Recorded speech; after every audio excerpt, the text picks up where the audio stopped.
গত বছরের ২১ জুলাই ঢাকার উত্তরার দিয়াবাড়িতে মাইলস্টোন স্কুল অ্যান্ড কলেজ ক্যাম্পাসে আছড়ে পড়ে একটি প্রশিক্ষণ যুদ্ধবিমান বিধ্বংস হয়। ভয়াবহ ওই দুর্ঘটনায় প্রাণ হারান ৩৬ জন, যাদের অধিকাংশই ওই স্কুলের শিক্ষার্থী। দেশে বিদেশে আলোড়ন তৈরি করা ওই ঘটনার পর ক্ষতিগ্রস্ত পরিবারগুলোকে ক্ষতিপূরণ দেওয়ার ঘোষণা দিয়েছিলেন তৎকালীন সরকার প্রধান ডক্টর মোহাম্মদ ইউনূস। তবে ১০ মাস পার হলেও বাস্তবায়িত হয়নি সেই ঘোষণা। এমন প্রেক্ষাপটে ডক্টর ইউনূস ও তার সরকারের কয়েকজন উপদেষ্টার বিরুদ্ধে দায়িত্বে অবহেলা ও নিরাপত্তা ঘাটতির অভিযোগ তুলে গত ৭ মে ঢাকার আদালতে মামলার আবেদন করেন মাইলস্টোনের নিহত শিক্ষার্থী উক্কোসাইং মারমা এরিকসনের বাবা উসাইমং মারমা। ন্যায় বিচার পাওয়ার জন্য আজকে আমি এই আদালতে শরণাপন্ন হয়েছি, যাতে বাংলাদেশের সর্বোচ্চ আইনে সর্বোচ্চ এই বিধানের মধ্যে তাদের শাস্তির আওতায় যাতে নিয়ে আসা হয়। বাদীর জবানবন্দি গ্রহণ করে আবেদনটি নথিভুক্ত করা হলেও পরে আদালত এই মামলাটি খারিজ করে দেন। ডক্টর মোহাম্মদ ইউনূস সাবেক প্রধান উপদেষ্টা এবং প্রতিরক্ষা বিষয়ক উপদেষ্টা, অন্তর্বর্তীকালীন সরকার, গণপ্রজাতন্ত্রী বাংলাদেশ সরকার, তিনি নেগলেসিস ছিল। তিনি ওখানে দায়িত্বে থাকার পরে এই বিমানটি ত্রুটিজনিত বিমানটি কেন উদয়ন হলো, এই কারণে মামলার বিষয়টি আদালতে নিষ্পত্তি হলেও বাদী উসাইমং মারমার জীবনে নেমে আসে দুর্দশা। আদালতে যাওয়ার পরদিন শুক্রবার মধ্যরাতে তার খোঁজে কর্মস্থল, গ্রামের বাড়ি এবং আত্মীয় স্বজনের বাসায় হানা দেয় আইনশৃঙ্খলা বাহিনীর সদস্যরা।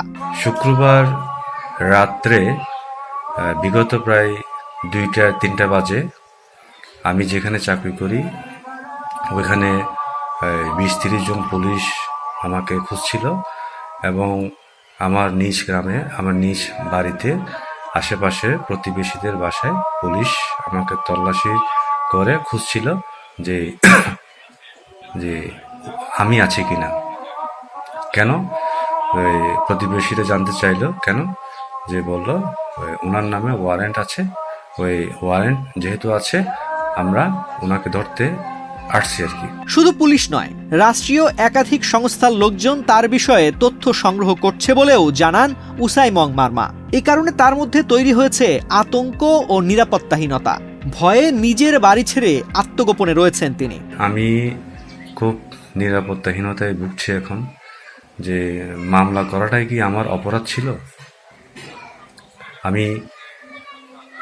আমি আমার ছেলের বিচার চেয়েছি।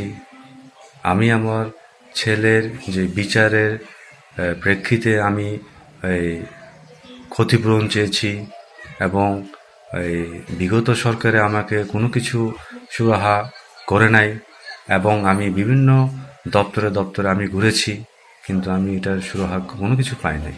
তো সেই ক্ষেত্রে আমি যেহেতু আমার ছেলে তো মারা গেছে, যে আমার তো কিছু নাই, আমার স্বপ্ন ছিল ছেলেকে নিয়ে কোনো কিছু একটা করার একটা স্বপ্ন ছিল। আমার তো সব স্বপ্ন ভেঙে গেছে। তো এখন যা দেখছি যে আমি কেন মামলা করলাম, কেন যাদের বিরুদ্ধে আমি মামলা করেছি কেন তাদের বিরুদ্ধে আমি মামলা করলাম, এইটা যে আমাকে শাস্তি দেওয়ার জন্য এখন আমাকে পুলিশ খুঁজছে। আমি আমার জীবনযাপনটা মানে বলতে গেলে যে অনিশ্চিত হয়ে যাচ্ছে আমার। বিভিন্ন নম্বর থেকে তাকে ফোন দিয়ে হুমকি ধামকি দেওয়া হচ্ছে বলেও অভিযোগ করেন উসাইমং মারমা। এ অবস্থায় প্রধানমন্ত্রীর কাছে নিজের নিরাপত্তা চেয়েছেন মাইলস্টোন দুর্ঘটনায় সন্তানহারা এই বাবা। আমি বাংলাদেশের জাতীয়তাবাদীর প্রধানমন্ত্রীর, স্বরাষ্ট্রমন্ত্রী এবং বিশেষ করে আমি প্রধানমন্ত্রীর কাছে আমার অনুরোধ থাকবে যে আমাকে যে সুস্থ সুরাহা করে যাতে আমরা সুন্দর জীবন যাপন করতে পারি, সেই আশায় আমি কিন্তু প্রধানমন্ত্রীর প্রতি আস্থা রাখছি এবং রাখি। তো আশা করি অচিরে প্রধানমন্ত্রী আমাদেরকে দেখবে, কিন্তু প্রধানমন্ত্রীর কাছে আমার একটাই আবেদন থাকবে যে যাতে আমি সুন্দর জীবন যাপন করতে পারি মতো, নিরাপত্তাহীনতা না ভুগি মতো প্রধানমন্ত্রী আমাকে সেই সুব্যবস্থা গ্রহণ করবে, এটাই প্রত্যাশা করি আর কি।